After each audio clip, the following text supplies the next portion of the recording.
Welcome friend. इस video में देहिंग पटकाई राष्ट्रीय उद्यान के बारे में जानेंगे। तो देहिंग पटकाई जो राष्ट्रीय उद्यान है ये 9 जून 2021 ईस्वी को राष्ट्रीय उद्यान बना है। और आपको ध्यान रखना है कि देहिंग पटकाई राष्ट्रीय उद्यान जो है ये असम का 7वां राष्ट्रीय उद्यान है, जबकि असम का 6ठा राष्ट्रीय उद्यान कौन बना था?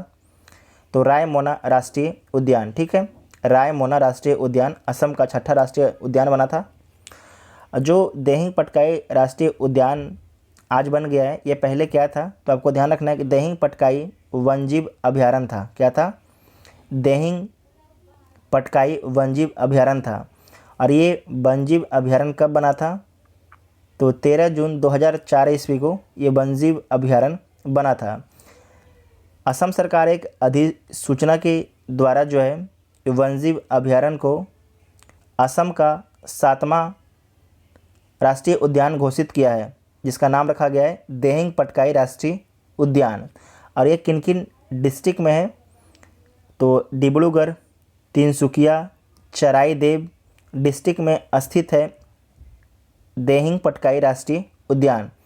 ठीक है, तो आप सभी को याद रखना है कि जो देहिंग पटकाई राष्ट्रीय उद्यान है असम का 7वां राष्ट्रीय उद्यान है और किन किन डिस्ट्रिक्ट में स्थित है और किस डेट को इसका अधिसूचना जारी की गई थी सरकार के द्वारा। ठीक है, आप यहाँ पर लोकेशन में देख सकते हैं कि देहिंग पटकाई राष्ट्रीय उद्यान कहाँ पर है।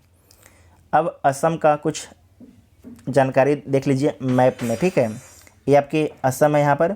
और असम की सीमा किस किस राज्यों से लगती है? तो पहला अरुणाचल प्रदेश, नागालैंड, मणिपुर, मिज़ोरम, त्रिपुरा, मेघालय और पश्चिम बंगाल से। ठीक है, आपको ध्यान रखना है कि जो असम है इसकी सीमा सिक्किम से नहीं लगती है। ठीक है, सिक्किम से नहीं लगती है।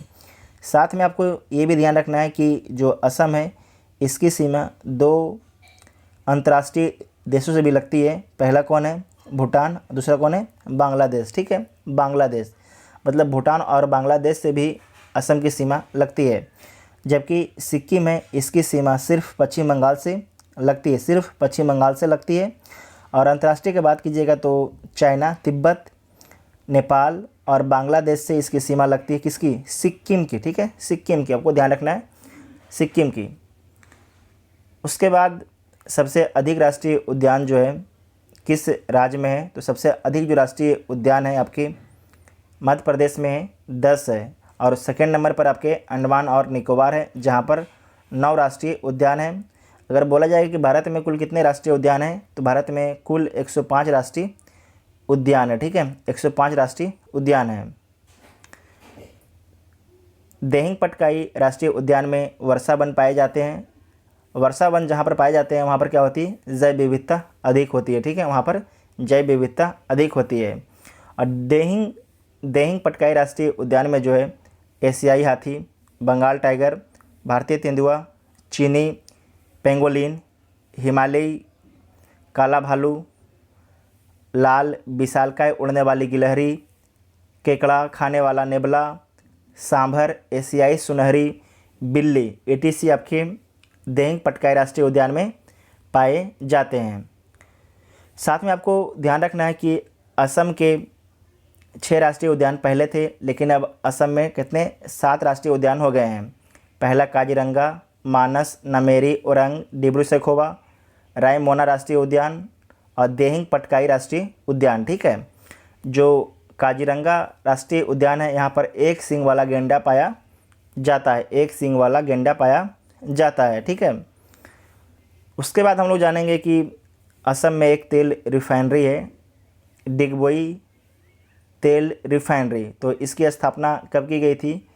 1901 ईस्वी में। और कहाँ पर? असम राज्य में इसकी स्थापना की गई थी और असम के डिगबोई डिस्ट्रिक्ट में। और इसकी स्थापना किसके द्वारा की गई थी? तो असम ऑयल कंपनी लिमिटेड के द्वारा इसकी स्थापना की गई थी।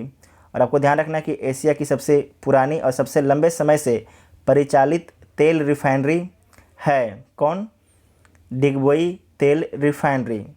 1981 ईस्वी में जो है इंडियन ऑयल कॉरपोरेशन लिमिटेड जो है इसे अपने अंडर में ले लेती है। किससे? असम तेल कंपनी लिमिटेड से। ठीक है, इतना आप सभी को ध्यान रखना है। और लास्ट पॉइंट आपका है माजुली द्वीप। माजुली द्वीप है, आपके लगातार ये चर्चा में बना रहता है, तो आपको ध्यान रखना जो माजुली द्वीप है एक असम का डिस्ट्रिक्ट है। क्या है? असम का एक ज़िला है।